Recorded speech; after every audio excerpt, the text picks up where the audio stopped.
Yeah, there's a lot of divide. Let me just start by saying, first and foremost, as an entrepreneur, I stand for principles, not politics. My stance is rooted in what drives actual freedom, responsibility, and self-reliance.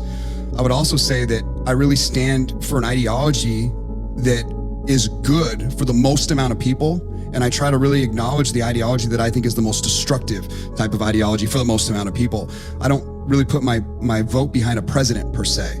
I really put it with an ideology that it resonates with my soul, my story, my mission, my impact.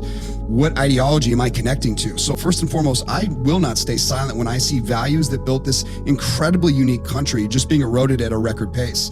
I see innocents being assaulted in ways that I never would have imagined. Now, COVID was an interesting time in our period, and I think what it did is it exposed such a dark, evil dragon that was sleeping beneath the surface, and now we know what it looks like. It really exposed itself. So this is important to understand this, that neutrality for me, it's not really an option, especially not right now, because I'm going to stand up and fight for what I believe is right. That being said, my focus is on solutions, not division. It never has been.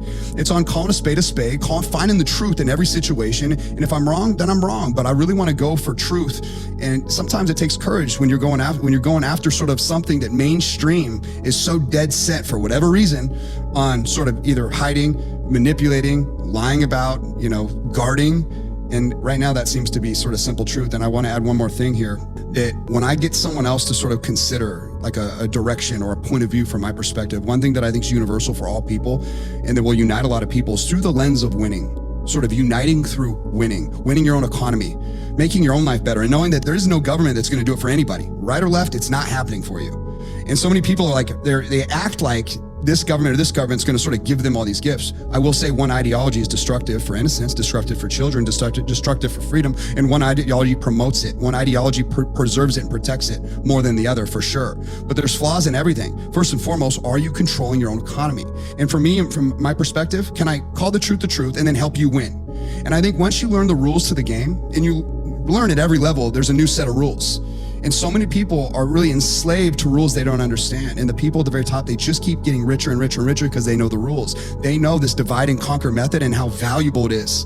And it's not just here in America. This is throughout history. You got to be a student to history. You have to really want to know how it works. How does power work? You should know these things. You should be interested. You should be curious, because once you realize how much power you have, you can become deadly. What you'll find is politics aren't nearly as big of a role in winning as you think, but they're very important to understand. And more importantly than that is, if your purpose and your mission is going to align correctly, you now start just looking where evil exists, where people that are trying to harm. That's where my fight's at all times. And sometimes I wonder, are you just that dumb? Are you that naive? Or are you evil?